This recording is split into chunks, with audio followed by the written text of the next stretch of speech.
లబ్ధి పొందినటువంటి రెడ్డి సామాజిక వర్గం కోకొల్లలు ఉన్నారు. కేవలం జగన్మోహన్ రెడ్డికి ఆర్థిక నేరాల్లోనూ ఆయన కేసుల్లోనూ ఆయన ఒక మాఫియాల్లోనూ సహకరించే రెడ్లకు మాత్రమే ప్రయారిటీ ఇచ్చుకుంటూ ఉండి 5 ఏళ్ల పాలన వాళ్ళ కోసమే చేసి సలహాదారులుగా అంతా వాళ్లే ఉండి అన్ని పదవులు ఉన్నతుల్లోనూ వాళ్లే ఉండి 2024 ఇంక ఓడిపోతామని చెప్పేసి ఇంటెలిజెన్స్ రిపోర్ట్లు కూడా వచ్చిన తర్వాత 2024లో బీసీలకి మైనారిటీలకి ఎస్సీలకి టికెట్ ఏం చేసుకోనండి. 2019 ఎన్నికల తర్వాత గెలిచిన తర్వాత ఎస్సీ బీసీ ఎస్టీలు కూడా ఉప ముఖ్యమంత్రి పదవులు ఇచ్చారు కదా. ఏమి ఇచ్చారండి? డిప్యూటీ సీఎం పదవి ఇచ్చారు. ఏం చేసుకోనండి? 4 తీసుకోనా అంటే ఇప్పుడు పవన్ కళ్యాణ్ అదే పరిస్థితి. పవన్ కళ్యాణ్ గారు అలా చేయట్లేదే పాలన. అంటే ఇప్పుడు చంద్రబాబు నాయుడు గారు ఎంత ఇస్తున్నారు పవన్ కళ్యాణ్ గారికి రైట్స్, స్టేట్ మీద కమాండింగ్ కానివ్వండి, సొసైటీ కోసం పోరాటంలో కానివ్వండి, గవర్నమెంట్ తీసుకున్న నిర్ణయాల్లో కానివ్వండి. ఇవాళ పవన్ కళ్యాణ్ గారు రాష్ట్రం నుంచి కేంద్రం వరకు కనిపిస్తున్నాడు, వినిపిస్తున్నాడు, ఆయన చేసే పనులన్నింటికీ సాధిస్తున్నాడు. బట్ గతంలో పుష్ప శ్రీవాణి గారు ఏం చేశారండి? ఎక్కడున్నారండి అసలు? చిన్న పనిలో అయినా సరే పుష్ప శ్రీవాణి గారికి మనం ఉప ముఖ్యమంత్రి ఇచ్చాము, ఈవిడికి ఈ ప్రయారిటీ ఇవ్వాలి, ఈ సామాజిక వర్గాన్ని ఇలా ముందుకు తీసుకురావాలి. గిరిజన శాఖ మంత్రి కూడా చేశారు. ఏం చేశారండి గిరిజనులకి? గిరిజన శాఖ మంత్రి ఏం చేశారు? గిరిజనులకి ట్రైబల్ యూనివర్సిటీ తీసుకొచ్చారు. ఎక్కడ కంప్లీట్ అయిందా? దానివల్ల ఎంతమందికి అక్కడ జీవనోపాధి లభించింది? ఎంతమంది అప్పర్ లిఫ్టింగ్కి వెళ్ళిపోయారు? అంటే తెస్తే సరిపోద్దా? తెచ్చిందని కంప్లీట్ చేయాల్సిన అవసరం లేదా? ప్రతి చోట శిలా ఫలకాలు వేసాడు. ఫలకాలు ఉన్నాయి, వేసిన ప్రాజెక్టులు వేయండి. ప్రతి చోట చేసిన తప్పేంటి అంటే జగన్మోహన్ రెడ్డి వాళ్ళ ఓటమికి కారణం ఇది కూడా ఒకటి. పదవులు అయితే ఇచ్చాడు, కేవలం నీ కులానికి నేను పదవి ఇస్తున్నాను అన్నాడు. పదవి రెడ్డి తీసుకున్నా, ఇంకొక చౌదరి తీసుకున్నా, ఇంకొక ఎస్సీ తీసుకున్నా, ఇంకొక బీసీ తీసుకున్నా, పదవి తీసుకున్న వాళ్ళు ఏదో అటో ఇటో సంపాదించుకుంటారు తప్ప నువ్వు ఆ సామాజిక వర్గానికి చేసింది ఏంటి? ఫస్ట్ పదవి ఇచ్చిన వాడికి నువ్వు పవర్ ఇస్తే కదా. పవర్ లేని పదవులు ఏం చేసుకోవాలి? పవర్ లేకుండా వాళ్ళ సామాజిక వర్గానికి ఏం చేస్తారు? 100% జగన్మోహన్ రెడ్డి టైంలో జరిగింది అదే. ఏదన్నా వేరే సామాజిక వర్గానికి చెందినటువంటి రిజర్వేషన్ పరంగా టికెట్ ఇచ్చి గెలిచినటువంటి వ్యక్తులకు కూడా ఇతను బినామీ రెడ్డిలను అక్కడ కాపలా కుక్కల కింద పెట్టాడు. కొంతమందిని, చాలా మందిని గడ్డివాన్ దగ్గర కుక్కలాగా ప్రతి చోట ఉందండి ఇదే పంచాయతీ. ఏ నియోజకవర్గంలో మంత్రులైనా సరే ఒక్కలండి టక్ మీరు హోమ్ మినిస్టర్ల పేర్లు చెప్పండి. సుచరిత, రెండో వాళ్ళు వనిత. ఎన్ని ప్రెస్ మీట్లు పెట్టారండి రాష్ట్రంలో?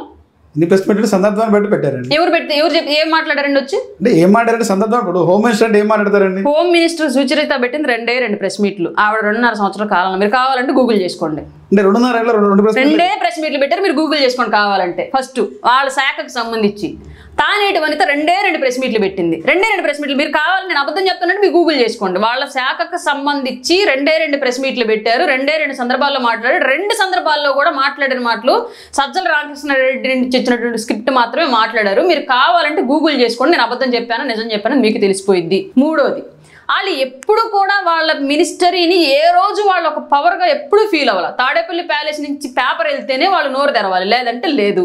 కనీసం ఒక కానిస్టేబుల్ పోస్టింగ్ కూడా వాళ్ళు ఇష్ట ప్రకారం మార్చలేకపోయారు, వేయలేకపోయారు, ఒక్కళ్ళు కూడా ఒక జాబ్ ఇవ్వలేకపోయారు. అట్లాంటి పోస్ట్ ఉంటే అంత హోంమంత్రి గారు న్యాయం చేయలేపారండి. ఆ సీటుకి హోంమంత్రి, హోంశాఖ మంత్రికి, హోంశాఖ పదవికి న్యాయం చేయలేపారంటారా? ఈ రోజు మీరు అనిత గారు చేస్తున్నటువంటి పనితీరు చూడండి. ఎక్కడ సమస్య జరిగిందంటే ఇమీడియట్గా అక్కడ వితిన్ అవర్స్లో వెళ్ళిపోతున్నారు. ఆవిడ ఎంత దూరం అయినా సరే, ఏ జిల్లా అయినా సరే ఇమీడియట్గా అక్కడ ఉన్నటువంటి యంత్రాంగాన్ని అప్రమత్తం చేస్తున్నారు, పోలీసులకు పవర్ ఇస్తున్నారు. ఇమీడియట్గా నేరం చేసిన వాడు ఎవడున్నాడో వాడిని పట్టుకుంటున్నారు. నేరం ఎలా జరిగింది అనేది విశ్లేషణ చేస్తున్నారు. ఆ నేరం జరగడానికి కారకులైన వాళ్ళని శిక్షిస్తున్నారు. గత 5 ఏళ్లలో ఎప్పుడైనా సరే ఒక హోమ్ మినిస్టర్ ఒక ఇన్సిడెంట్ జరిగినటువంటి సందర్భానికి ఆ ప్లేస్కి వెళ్ళి ఆ బాధితుల్ని పలకరించినటువంటి దాఖలాలు మీకు ఉన్నాయా? సుచరిత గారి టైంలో అయినా, వనిత గారి టైంలో అయినా సరే ఉన్నాయా? విజయవాడలో బాలిక మీద అఘాయిత్యం జరిగినప్పుడు స్పాట్ లో వచ్చింది కదా, వచ్చారు. అప్పుడే అన్నారు కదండి, రేప్ చేయడానికి రాలేదు, దొంగతనం చేయడానికి వచ్చి అనుకోకుండా రేప్ చేశారని చెప్పింది. సహజంగా ఇవిడ అనుకోకుండా పొడిచి చంపుతాడు అన్నది విన్నాం, కానీ మనము అంత ప్రాసెస్ లో అనుకోకుండా రేప్ చేశారన్నది ఫస్ట్ టైం విన్నాను నేను. ఆ నోటి నుంచి ఆశ్చర్యపోయాను, అవాక్ అయిపోయాను నేను. అట్లాంటి వ్యక్తులకు పదవులు ఇచ్చి అట్లాంటి పవర్స్ లేని పదవుల ద్వారా రాష్ట్రానికి, ప్రజలకి, మహిళలకి ఏ రక్షణ ఇచ్చారు జగన్మోహన్ రెడ్డి? పవరు అనేది ఇస్తేనే పదవికి అర్థం. పవర్ లేని పదవి ఏ కులానికి ఉన్నా, ఏ వ్యక్తికి ఉన్నా 4 గీసుకోవడానికి తప్ప దేనికి పనికిరాదు. కూటమి పరిపాలన వచ్చిన తర్వాత కూడా సేమ్ అదే పరిస్థితి నడుస్తుందండి. అలాంటి పరిస్థితి ఎస్సీ ఎస్టీ బీసీ ఉన్నటువంటి మా నాయకులకి పదవులు ఇచ్చారు కదా, మంత్రి పదవులు ఇచ్చారు, కార్పొరేషన్ చైర్మన్లు ఇచ్చారు. వీళ్ళకన్నా అధికారాలు ఉన్నాయి చేతిలో. అలాంటి పరిస్థితి ఈ ప్రభుత్వం చేయదు, చేయకూడదు. ఇన్ కేసు చేయాలనే ప్రయత్నం చేసినా సరే ముందస్తు వార్నింగ్ లాగానే మొన్న హోమ్ మినిస్టర్ అనిత గారి విషయంలో పవన్ కళ్యాణ్ గారు ప్రస్తావిస్తూ నేను తీసుకుంటాను, అవుతుందా లేదా మీ వల్ల అని చెప్పేసి హెచ్చరించిన సందర్భాలు చూసాం మనం. దానికి కారణం ఏంటి అంటే హోమ్ మినిస్టర్ అనిత గారు చేయాలని ప్రయత్నిస్తున్నా వేరే ఏదైనా ప్రతిబంధకాలు ఆవిడకి అడ్డుపడుతున్నాయేమో అని చెప్పేసి ఇండైరెక్ట్ గా ఆ ప్రతిబంధకాలకు ఆయన ఆ హెచ్చరిక పంపించారు. నేను తీసుకుంటే నన్ను ఎవరు ఆపలేరు కదా, ఆవిడ మహిళ కాబట్టి ఆపే ప్రయత్నాలు ఏమైనా చేస్తారేమో, ఆవిడ ఎస్సీ కాబట్టి ఆపే ప్రయత్నాలు ఏమైనా చేస్తారేమో, ఎవరైనా సరే అట్లాంటివి జరగకుండా నేను మాట్లాడుతున్నాను ఈ విషయం గురించి. ఒక హోమ్ మినిస్టర్గా ఆవిడ బాధ్యతలను ఆవిడని 100% నిర్వర్తించనివ్వండి, ఆవిడకి ప్రతిబంధకాలుగా ఎవరు మారద్దని చెప్పేసి ఆయన ఒక హెచ్చరిక పంపించారు. అంటే అదే టైం కొంత ప్రచారం అయితే జరిగింది. తనకున్నటువంటి శాఖల్లో పట్టు సంపాదించిన పవన్ కళ్యాణ్ హోంశాఖ ఎలా తీసుకుంటారు, పక్క శాఖల్లో ఎలా వెళ్ళిపోతారని చెప్పి చెప్పారు. తనకున్న శాఖల్లో పవన్ కళ్యాణ్ గారు పట్టు సంపాదించలేదా? జలజీవన్ మిషన్ ద్వారా గత ప్రభుత్వాల్లో ఆ శాఖ తీసుకున్న వాళ్ళు గత 10 ఏళ్లుగా ఎంతవరకు మనకి స్టేట్లో డెవలప్మెంట్ చూపించారండి? బట్ ఈ 6 నెలల్లో పవన్ కళ్యాణ్ గారి టైంలో ఎంత జరుగుతుంది మీరు ఎప్పుడు గమనించారా? రోడ్లకు సంబంధించి ఎప్పుడో ఎలక్షన్ ఇంకా మళ్ళీ వచ్చింది అనుకున్న 6 నెలల ముందు పనులు పురమాయించేవాళ్ళు. బట్ ఇవాళ ఆల్రెడీ స్టార్టింగ్ అయిపోయి గ్రామాల్లో నిర్మాణ దశలో ఉన్నప్పుడే క్వాలిటీ చెకింగ్ ఆఫీసర్లు వెళుతూ అడుగు కూడా ప్రతిదీ ప్రభుత్వ నోటీసులు ఉండేలాగా ప్రజలకు తెలిసేలాగా ఇవాళ వర్క్ జరుగుతోంది.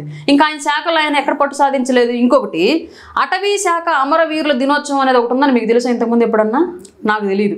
కానీ ఇప్పుడు పవన్ కళ్యాణ్ గారు ఆ శాఖ తీసుకున్న తర్వాత అటవీ శాఖలో కూడా ఆ శాఖ నిర్వర్తిస్తూ ప్రాణాలు కోల్పోయినటువంటి సిబ్బందికి కూడా అమరవీర సంస్మరణ దినోత్సవం చేస్తారని చెప్పేసి ఈయన ఆధ్వర్యంలో అది ఘనంగా జరిగిన తర్వాత వాళ్ళకి ఘనమైన నివాళులు అర్పించిన తర్వాత మనకు తెలిసింది. అలాగే ఎప్పుడైనా ఏ ప్రభుత్వం అయినా ఎప్పటి నుంచో ఎర్రచందనం స్మగ్లింగ్ జరుగుతుంది స్టేట్లో. వేరే స్టేట్లో పట్టుబడుతుంది, ఆ స్టేట్లో వాళ్ళు అమ్ముకుంటున్నారు, సొమ్ము చేసుకుంటున్నారు.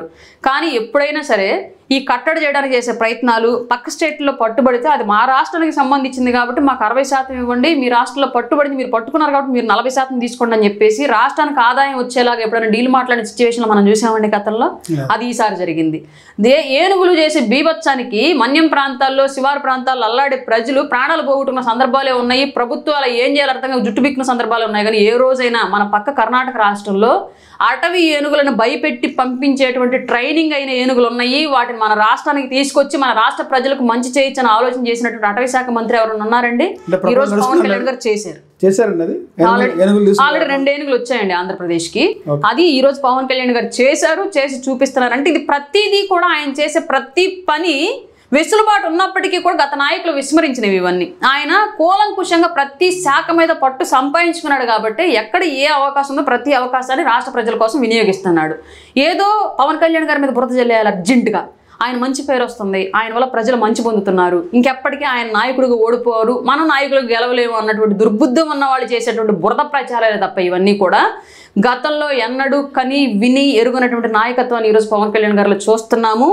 భయము, బెరుకు, స్వార్థము, దురాశ ఏమీ లేకుండా ఒక స్వతంత్ర పోరాట యోధుల్లాగా ఇవాళ పవన్ కళ్యాణ్ గారు ఆంధ్ర రాష్ట్ర అభివృద్ధి కోసం కృషి చేస్తున్నారు. ఒక నాయకత్వ పటిమతోటి చేత అయితే సపోర్ట్ చేద్దాం, లేదా చూస్తూ కూర్చున్నాం అంతే తప్ప బురద మాత్రం వేయదు. అంటే పవన్ కళ్యాణ్ గారు తన బ్రాండ్ ఇమేజ్ పెంచుకోవడానికి ఆరాటం, తన శాఖల్లో లేదు శాఖల పరమైనటువంటి పనుల్లో తన బ్రాండ్ చూపించుకోవడం చెప్పారు.